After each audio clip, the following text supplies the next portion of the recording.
प्यारे नाज़रीन, क्या आपको पता है कि हम हर साल ईद उल अज़हा क्यों मनाते हैं?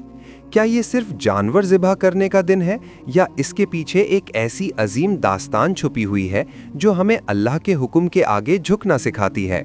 दर हकीकत ईद उल अज़हा सिर्फ खुशी या रस्म का नाम नहीं, बल्कि ये उस बेमिसाल इताअत की याद है जो हज़रत इब्राहीम अलैहिस्सलाम ने अल्लाह के हुक्म पर दिखाई, और वो सब्र व फरमाबरदारी जो हज़रत इस्माईल अलैहिस्सलाम ने अपने वालिद के साथ पेश की।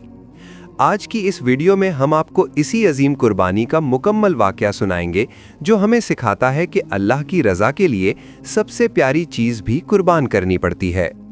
हज़रत इब्राहीम अलैहिस्सलाम अल्लाह के अजीम पैगंबर थे। वो अल्लाह से बेहद मोहब्बत करते थे और हर हाल में उसके हुक्म पर सर झुकाने वाले थे। हज़रत इब्राहीम अलैहिस्सलाम का लक़ब खलीलुल्लाह भी है, यानी अल्लाह का दोस्त। एक रात हज़रत इब्राहीम अलैहिस्सलाम ने ख्वाब में देखा कि वो अपने बेटे को अल्लाह की राह में ज़िबह कर रहे हैं। फिर दूसरी रात यही ख्वाब आया और तीसरी रात भी वही ख्वाब नज़र आया। हज़रत इब्राहीम अलैहिस्सलाम समझ गए कि ये आम ख्वाब नहीं, बल्कि अल्लाह ताला की तरफ से एक हुक्म और आजमाइश है। हज़रत इब्राहीम अलैहिस्सलाम ने ख्वाब का जिक्र अपने बेटे से किया, जिसे कुरान में इस तरह बयान किया गया है: ऐ मेरे बेटे, मैं ख्वाब में देख रहा हूँ कि मैं तुम्हें ज़िबह कर रहा हूँ। हज़रत इब्राहीम अलैहिस्सलाम के दिल में फितरी तौर पर दर्द था, क्योंकि ये उनका इकलौता बेटा था, लेकिन अल्लाह का हुक्म सबसे बड़ा था।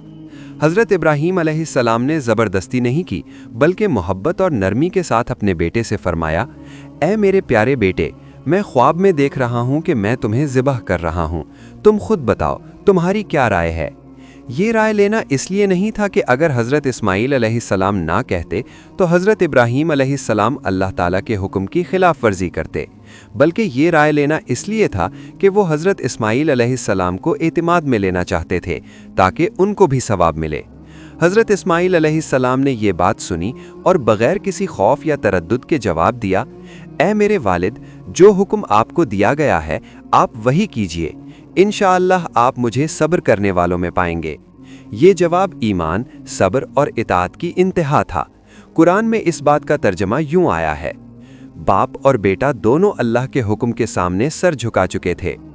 इसके बाद हज़रत इब्राहीम अलैहिस्सलाम और हज़रत इस्माईल अलैहिस्सलाम कुर्बानी के मकाम मिना की तरफ रवाना हुए। दिलों में सुकून था, ज़बान पर अल्लाह का जिक्र था, लेकिन रास्ते में शैतान ने अपना काम शुरू किया। सबसे पहले शैतान हज़रत इब्राहीम अलैहिस्सलाम के पास आया और कहा: तुम बूढ़े हो, ये तुम्हारा इकलौता बेटा है, क्या वाकई तुम इसे ज़िबह कर दोगे? प्यारे नाज़रीन, आप ही बताएं कि खलीलुल्लाह अलैहिस्सलाम को शैतान की बातें कैसे वर्गला सकती थीं। चुनाचे हज़रत इब्राहीम अलैहिस्सलाम ने फ़ौरन ज़मीन से कंकरी उठाई और शैतान को मारकर भगा दिया। जब शैतान ने देखा कि बाप को नहीं वर्गला पाया, तो उनके बेटे यानी हज़रत इस्माईल अलैहिस्सलाम की तरफ रुख किया और कहा: तुम अभी जवान हो, जिंदगी तुम्हारे सामने पड़ी है, अपनी जान क्यों गवा रहे हो? हज़रत इस्माईल अलैहिस्सलाम ने फरमाया: मेरी जान अल्लाह के हुक्म पर कुर्बान है। और उन्होंने भी शैतान को कंकरी मारकर भगा दिया। जब शैतान दोनों तरफों से नाकाम हो गया तो हज़रत बीबी हाजरा रज़ी अल्लाहु अन्हा के पास आया और कहा: तुम्हारा शौहर तुम्हारे बेटे को ज़िबह करने ले जा रहा है। बीबी हाजरा रज़ी अल्लाहु अन्हा ने जवाब दिया: अगर ये अल्लाह का हुक्म है तो हमें इस पर राज़ी रहना चाहिए। और उन्होंने भी शैतान को भगा दिया। आखिरकार वो दोनों बाप बेटे कुर्बानी के मकाम मिना की तरफ पहुंच गए। हज़रत इस्माईल अलैहिस्सलाम ने अपने वालिद से अर्ज़ किया: अब्बा जान, मुझे पेशानी के बल लिटा दीजिए और अपनी आंखों पर पट्टी बांध लीजिए ताकि आपका दिल कमज़ोर ना हो। हज़रत इब्राहीम अलैहिस्सलाम ने ऐसा ही किया और अल्लाह का नाम लेकर छुरी चलाई, लेकिन अल्लाह का हुक्म कुछ और था। छुरी नहीं चली, अल्लाह ताला ने छुरी को काटने से रोक दिया। कुरान में इस लम्हे का तर्जमा यूं बयान हुआ है: ए इब्राहीम, तुमने अपना ख्वाब सच कर दिखाया। उसी वक्त अल्लाह ताला ने हज़रत जिब्राईल अलैहिस्सलाम के ज़रिए जन्नत से एक दुम्बा भेजा। हज़रत इस्माईल अलैहिस्सलाम की जगह वो दुम्बा ज़िबह किया गया और यूं अल्लाह ताला ने एक अजीम कुर्बानी को कबूल फरमाया। प्यारे नाज़रीन, हम मुसलमान लोग इसी अजीम कुर्बानी की याद में ईद उल अज़हा मनाते हैं और जानवरों की कुर्बानियाँ करते हैं। प्यारे नाज़रीन, इस वाक़े से हमें ये सबक मिलता है कि अल्लाह के हुक्म के आगे सब कुछ कुर्बान करना पड़ता है, औलाद हो या माल, جان ہو یا خواہش، سب اللہ کی امانت ہے۔